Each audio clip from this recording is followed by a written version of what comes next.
Assalamu alaikum wa rahmatullahi wa barakatuh.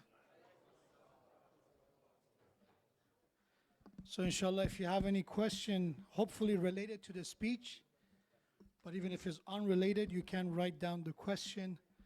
Slido.com, the code number will be 8201.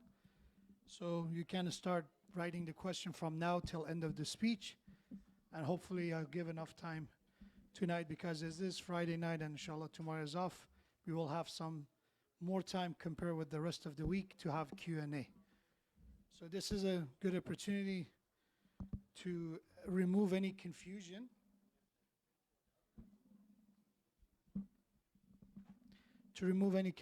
If I said something that wasn't clear enough, you can then inshallah post your question and you can even vote if there is a question that you also want to know the answer.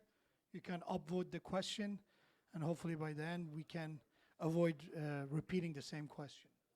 For the honor of the Prophet and his family, recite salawat ala Muhammad wa ali Muhammad.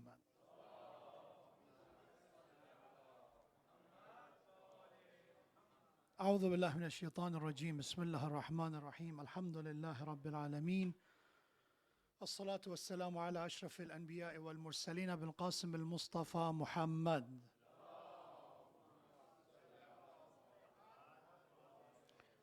وعلى أهل بيت الطيبين الطاهرين المعصومين المكرمين الذين أذهب الله عنهم الرجس وطهرهم تطهيرا.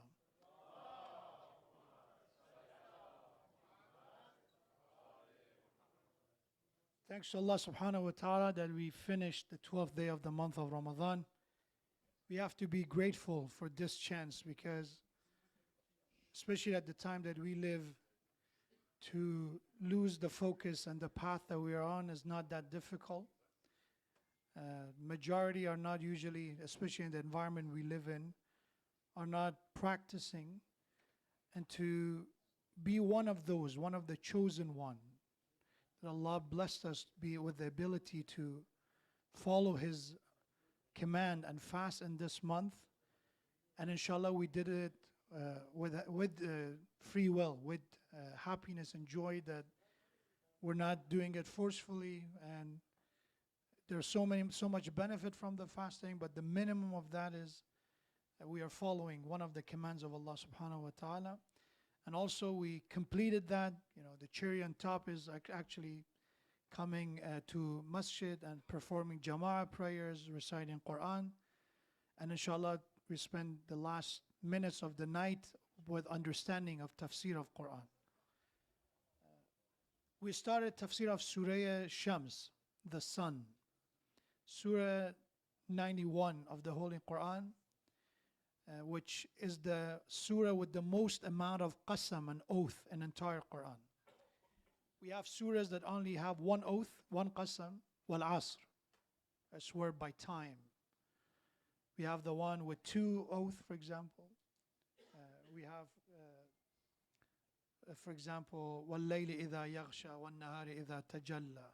We have surah with three and so on and so forth. And this surah has 11 qasam, 11 oath. And most of these oaths are about celestial phenomena.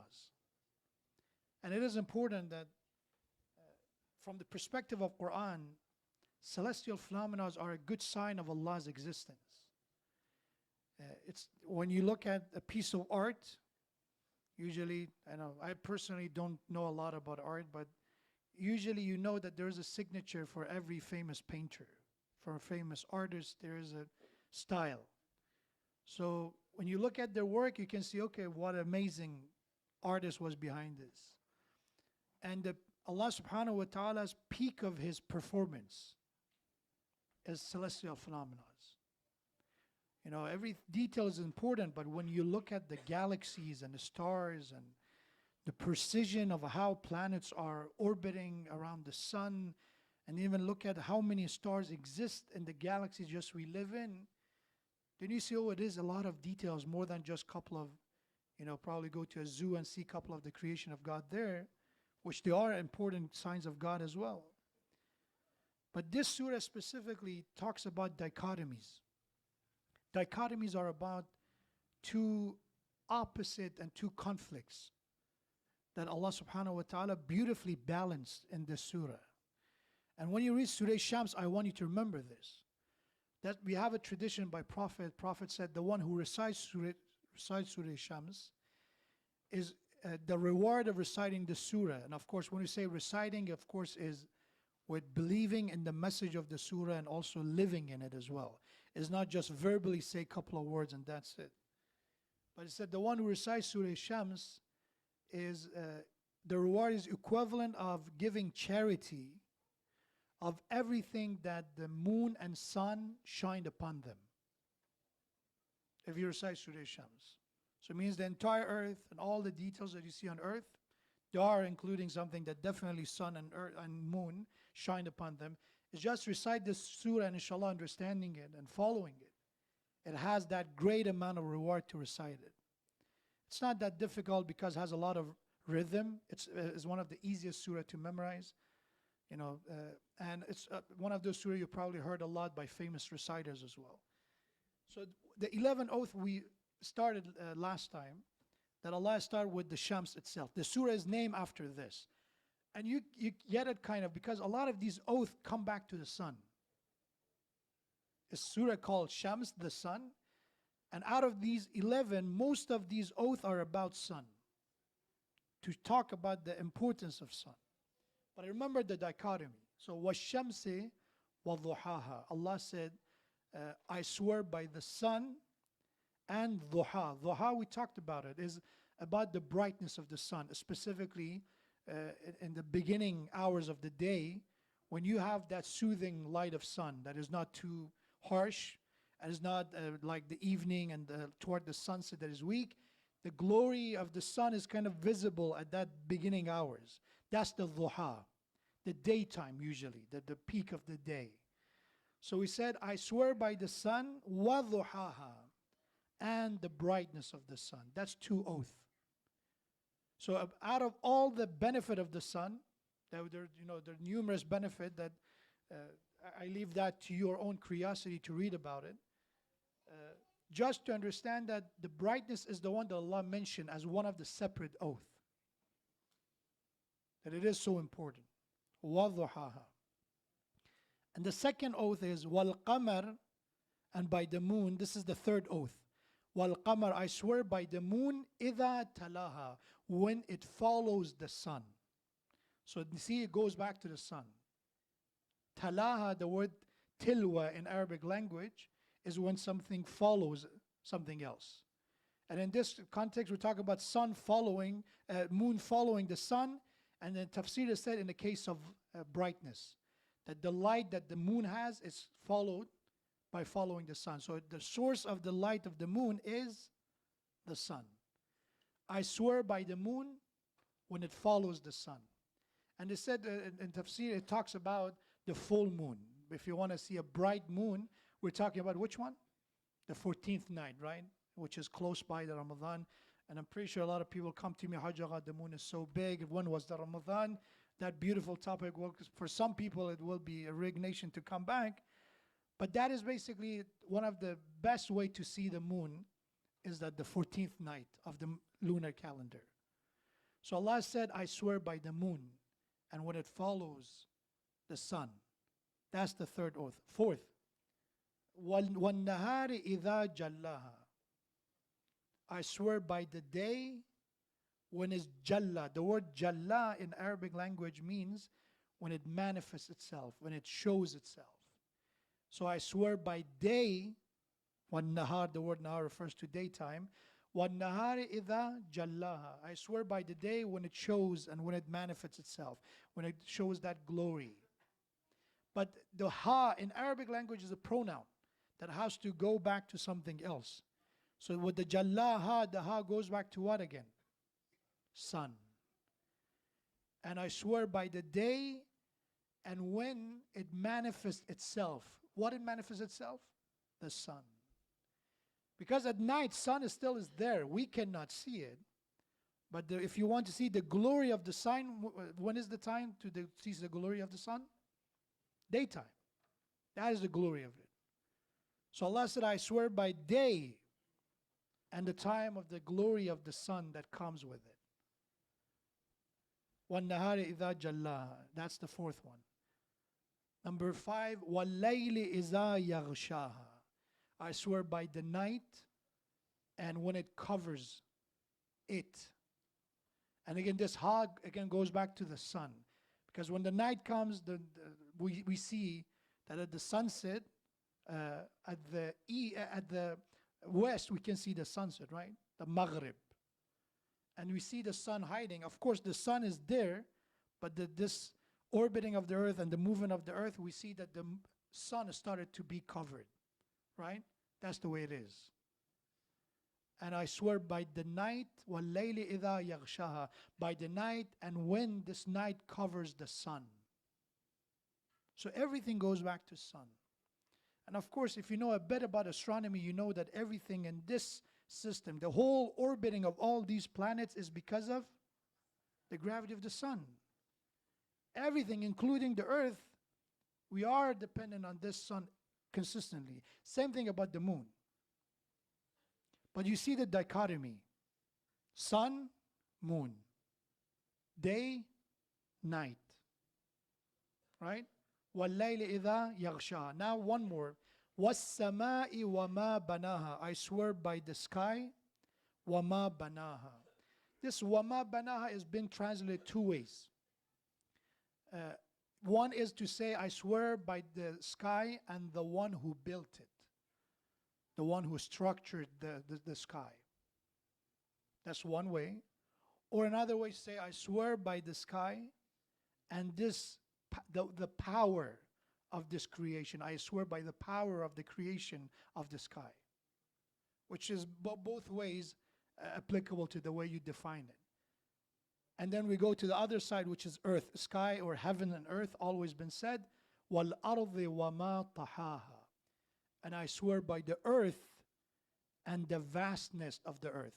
طَحَاهَا, it refers to when something is wasi', was'at, when something is spread out. Allah said, I swear by the earth and the spread out nature of the earth. And one way is to say, I swear by the power who had this vastness, who created this vastness of the earth. So how many oath? وَالشَّمْسِ وَالْقَمَرِ وَالنَّهَارِ وَاللَّيْلِ, right? وَالسَّمَاءِ وَالْأَرْضِ. But there are two qasam in each sentence, right? وَالسَّمَاءِ, I swear by the sky. وَمَا بَنَاهَا, and I swear by the power who built this sky. So there are two oaths in these last verses. I swear by the earth, I swear by the power who created the earth. The magnificence of this creation, it takes us to think about the power behind it. Again, if you go back to Islamic history, at the beginning of Islamic civilization, majority of Muslims were known scholars of astronomy, physics, chemistry, mathematics. Later on, for some reason, we lost the path. But still, even today, we have a lot of well-known Muslim scholars working in NASA and other places. But we're talking about a religious practicing Muslim. That's something that we had the golden age of Muslim at the beginning. The era that we have Abu Ali Sina, we had Abu Rayhan Biruni, we had Jabir ibn Hayyan, well-known scholars among scientists.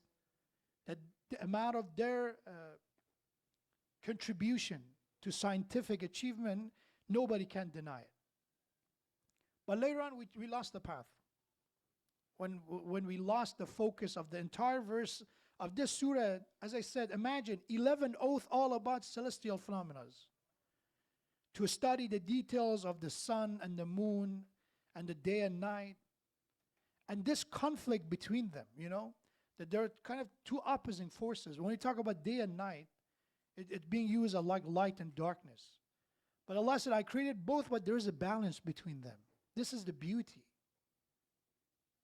Imagine, we're talking about creations of God, that there are two opposite forces, or there are two very different forces, but they have balance. There's day and night. One is light and one is darkness, but still we need them both. And none of them, they trespass their limits. Night is night, day is day.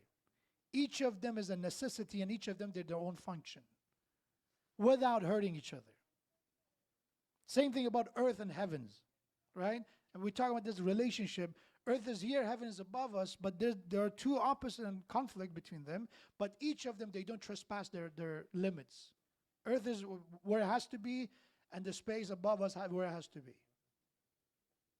But of course, humanity, we destroyed as much, right? With the ozone layer and all that. We tried to create some kind of cracks in this very, very precise precision. We did it. And you know how we did it first? What was the main contributor that we destroyed the ozone layer, or partially now is healing and all that? Refrigerator. That's the way we did it. When we invented that, we needed a gas for that to cool, keep our stuff cool and postpone their expiration date, and we destroy something above us. Imagine what kind of talent we had as humanity. And even today we do it. So there are 1 million species on the brink of extinction. 1 million. We did it, by the way. Nobody else did it. When Allah said, ظَهَرَ الْفَسَادُ فِي الْبَرِّ وَالْبَحْرِ بِمَا كَسَبَتْ أَيْدِي النَّاسِ, this is the example that the corruption, earth and the ocean, happens by the hand of man. There is a proof for it. Right? So all these oaths were said to bring us to something important about balance. So the balance between the celestial phenomena is now balance of the creation of one more oath. And that is to say, وَنَفْسِ وَمَا سَوَّاهَا. The word nafs is one of those words that is very difficult to find an English terminology for it. Because when you say soul, soul is ruh. So it's not really nafs. If you say body is not a body, because it is more than that. It refers to body and soul. If you call it conscious, not really, because conscious in English language usually has a positive connotation. But nafs could have a negative connotation as well, right? If somebody if somebody is very evil, they don't say, you have an evil conscience. So it's not a very right word. So just understand, nafs, it refers to the existence of man. That conscious is part of it, soul is part of it. So, and some, they try to say carnal soul. Carnal soul. So, وَنَفْسِ وَمَا سَوَّاهَا. I swear, Allah said, I swear by the nafs, by the soul. وَمَا سَوَّاهَا. Taswiyah, sawaha come from taswiyah. Taswiyah is when you settle, and Farsi is when you settle a debt, taswiyah, right? In Arabic means when you balance and when you fix imperfection. When there is imbalance, when there are issues, when you try to fix those details and basically make it a roundup, that's what the taswiyah is. So fasawaha is the one who created the soul and then balanced it, fashioned the soul in the best possible way. It removed those imperfections, balanced it. Allah said, "Wa nafsin," I swear by the nafs, by the soul, وَمَا سَوَّاهَا, and I swear by the one and the power who fashioned the soul. And now 11 oath, we said it, total of 11. What do we want to say? What Allah wants to say and brings our attention to. وَنَفْسٍ وَمَا سَوَّاهَا فَأَلْهَمَهَا فُجُورَهَا وَتَقْوَاهَا. We inspired the soul. Ilham is a source of inspiration. So Allah said, this soul, we created it, and then we inspired the soul to have ability to differentiate between fujur, corruption, taqwaha, and piety. Fujur, fajr is morning, right? They call the literal word of fajr is breaking out. They call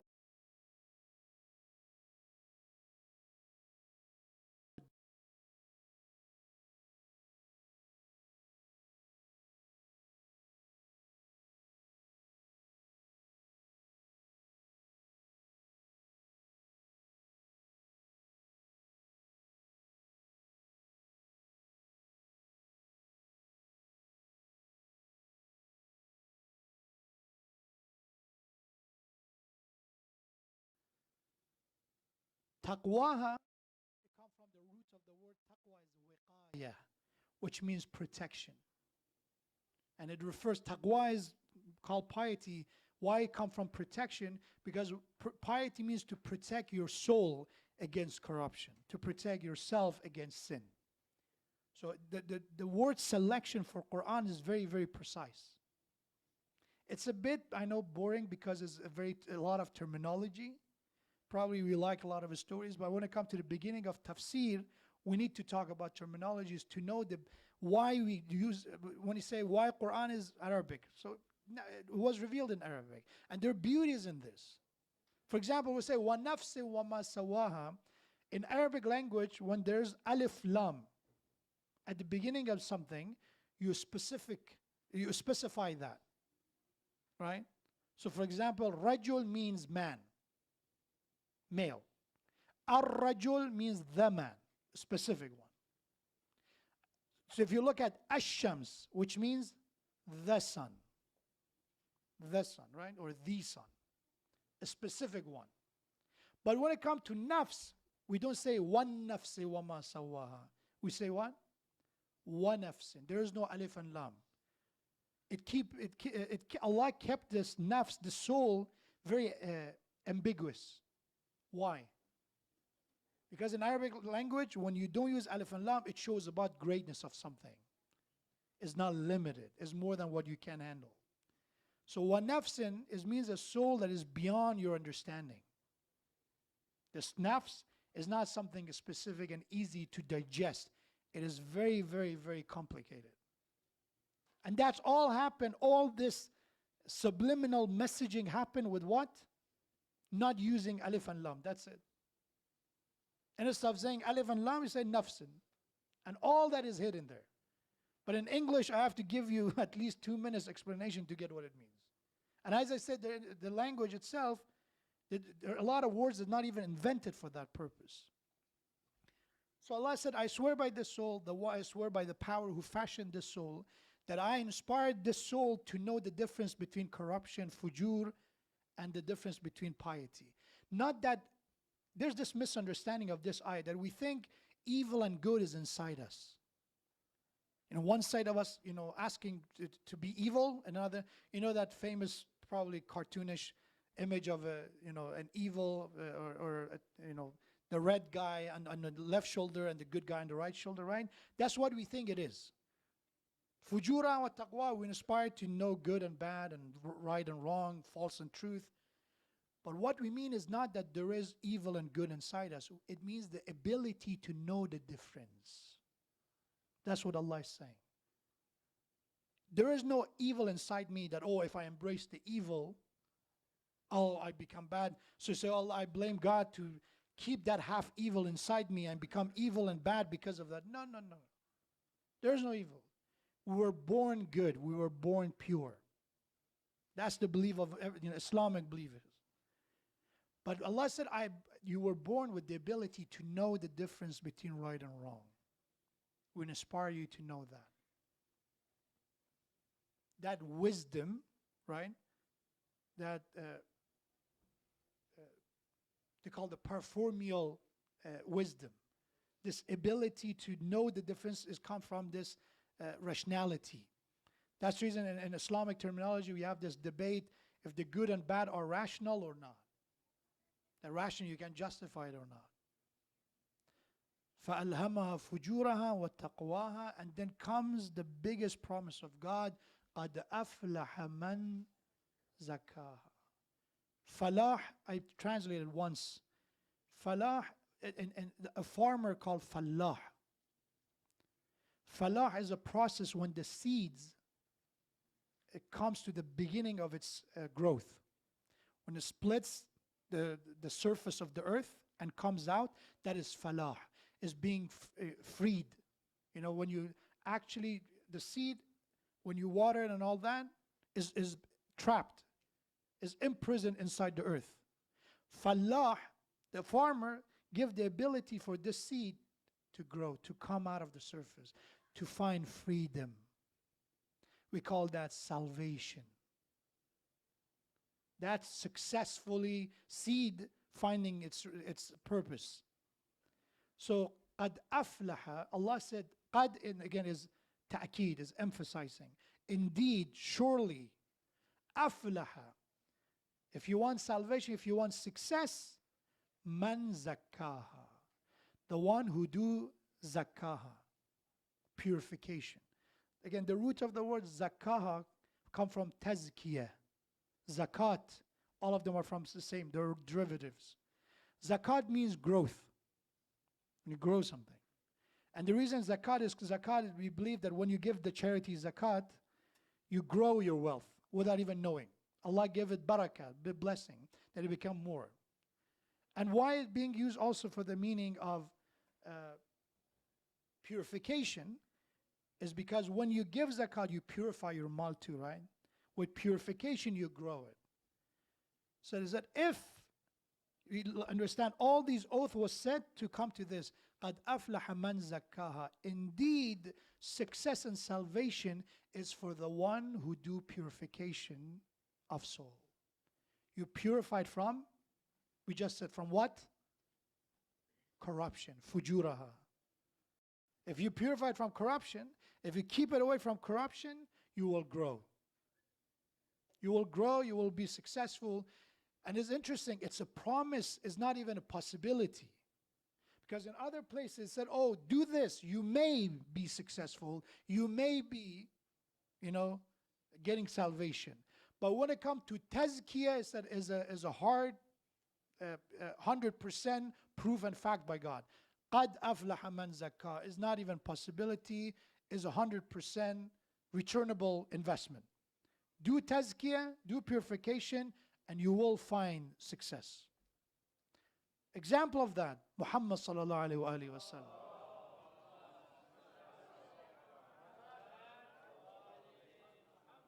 That's one example. Anytime you think, oh, it's that true, look at the Prophet. Example of that, Salman. Example of that, Miqdad. Example of that, Malik al-Ashtar. Bilal al-Habashi. A long list of people. قَدْ أَفْلَحَ مَنْ زَكَّاهَا. Inshallah, I'll continue this tomorrow night. I'll give it short 5 minutes Farsi to, I know there are a lot of Farsi speakers. I did not give a word of Farsi since beginning of Ramadan. It's hopefully will be a good way to conclude the majlis. Salawat ala Muhammad wa ala Muhammad.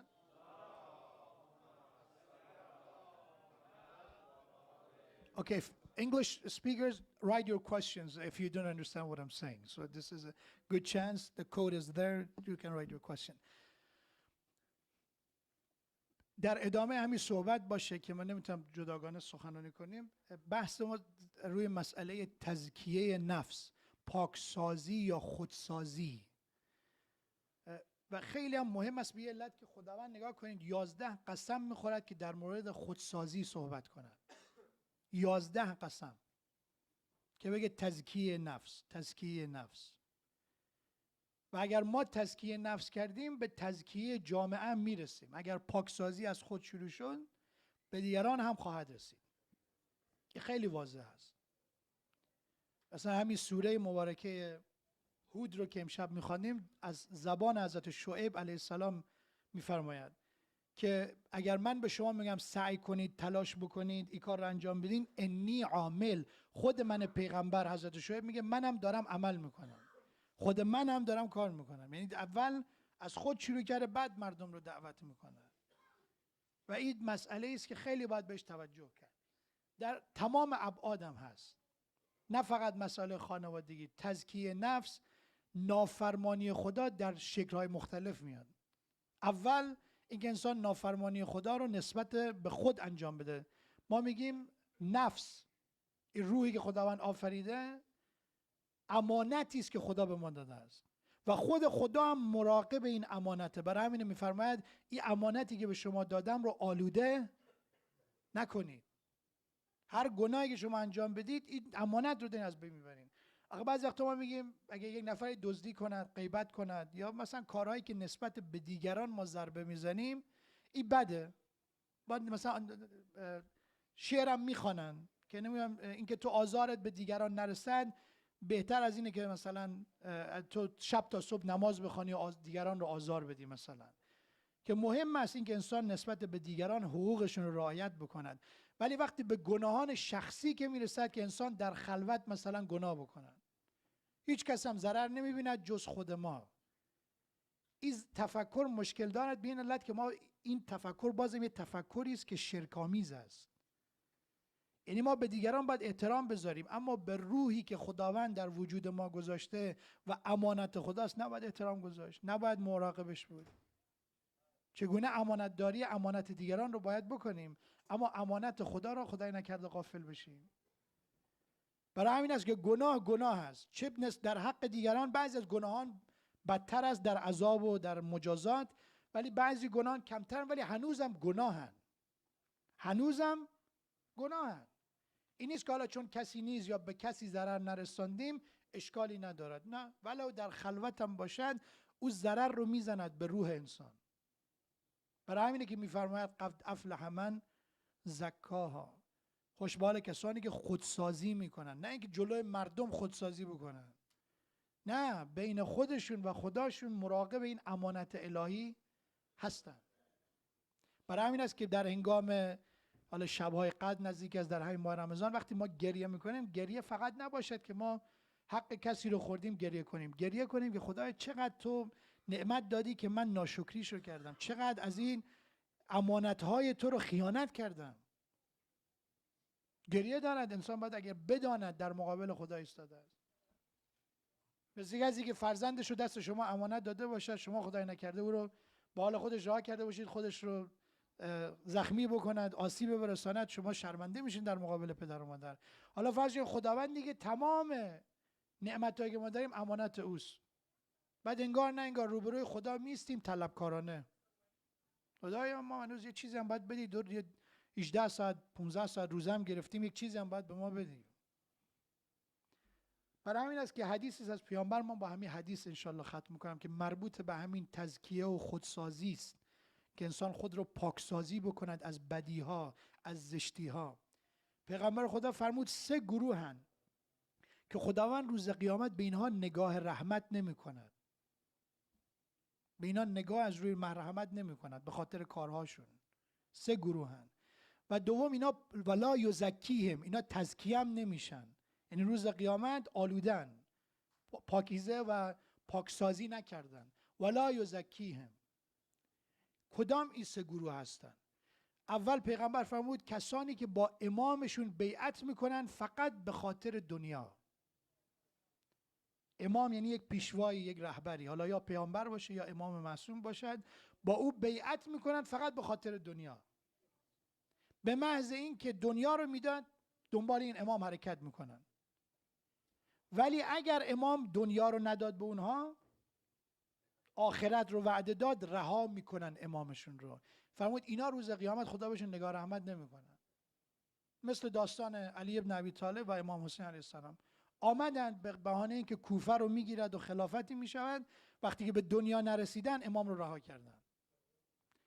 خدای نکرده بعضی هم با امام زمان ما اینجوری هستیم، با امام زمان اعتقاد داریم که مشکلات دنیا ما رو حل کنن، مریضم رو شفا بده، نمیدونم قرضای ما ادا بشود.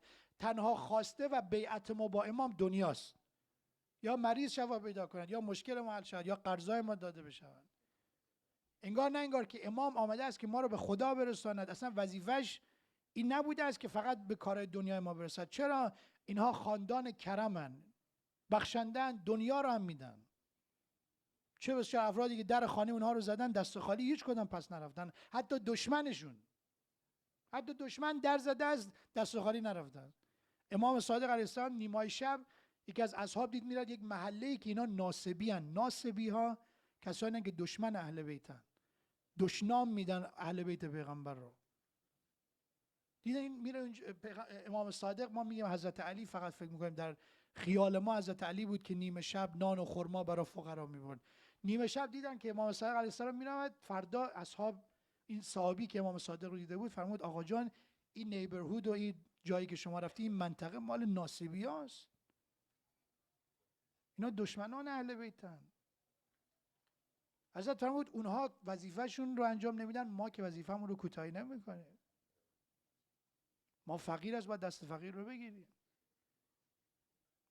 امام اصل کلمه ما میگه امام، که روز قیامت میگه یوم ندعو کل اناس به امامهم. قرآن میگه روز قیامت همه مردم رو با امام پیشواشون دعوت میکنن در روز قیامت. بعضی هم امامشون شیطانه، بعضی هم امامشون دنیاست. امام یعنی هر چی که میگه حرف گوش میکنن، حرفشون حرف دنیاست، حرفشون حرف شیطانه. بعضی هم امامشون امامی است که به حق دعوت میکنه. برای این گروه اولی که روز قیامت نگاه رحمت خدا نمیکند به اینها، اینا تزکیه هم نمیشن. کسی که با امامی بیعت کند به خاطر، با پیشوایی بیعت کند فقط به خاطر دنیا، تا زمانی که دنیا تأمین بود دنبال رو امام باشد. مبادا اینجور باشیم که اگر نظر و نیاز کردیم جواب ندادن، نه ما اعتقاد نداریم. فرق ما با اونی که دنبال دنیایی که آمده بود برای کوفه و اینها چیزیه. دوم فرمود دومین گروهی که خداوند به اونها نظر رحمت نمی کند کسی است که چاه آبی داشته باشد. حالا این مثال هست ولی برای ما خیلی چیزا میتونیم ازش یاد بگیریم. فرمود کسی که چاه آبی داشته باشد اما مردمی که میگذرن از کنار این چاه، مسافری رهگذری، نمیگذارد از این آب بخورد.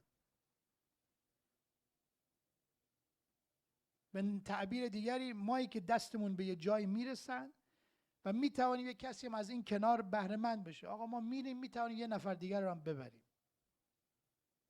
رامونه. ما میتونیم 2 لیوان آب از همینجا داریم روزه افطار میکنیم، 1 لیوان 2 لیوان بگیریم، 2 تا دست داریم دیگه، ولی نکنیم، خیر ما نرسن. فرمود این چنین کسی هم خدا نظر رحمت نمیکنه روز قیامت، اینا تزکیه نمیشوند. این هم گروه دوم. یه صلوات خواند بفرمایید.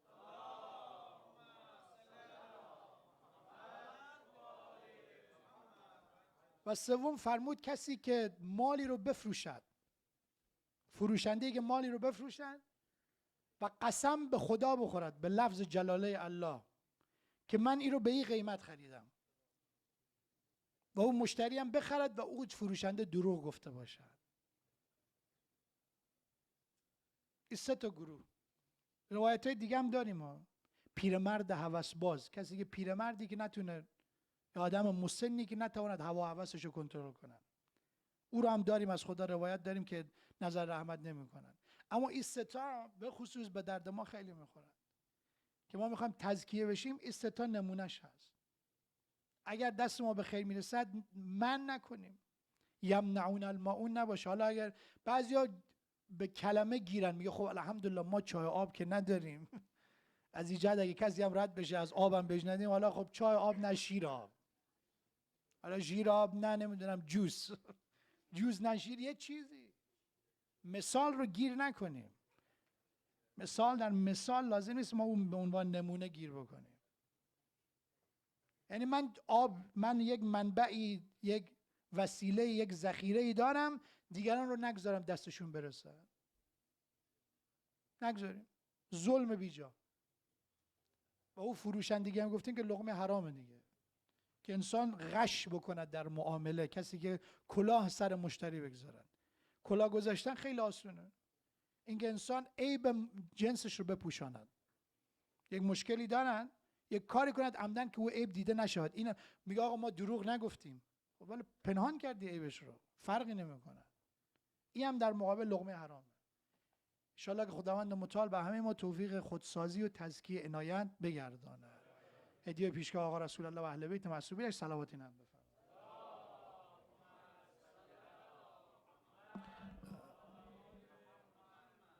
Somebody sent me something for nafs, said desire. No, desire is hawa. It's not. I know it's been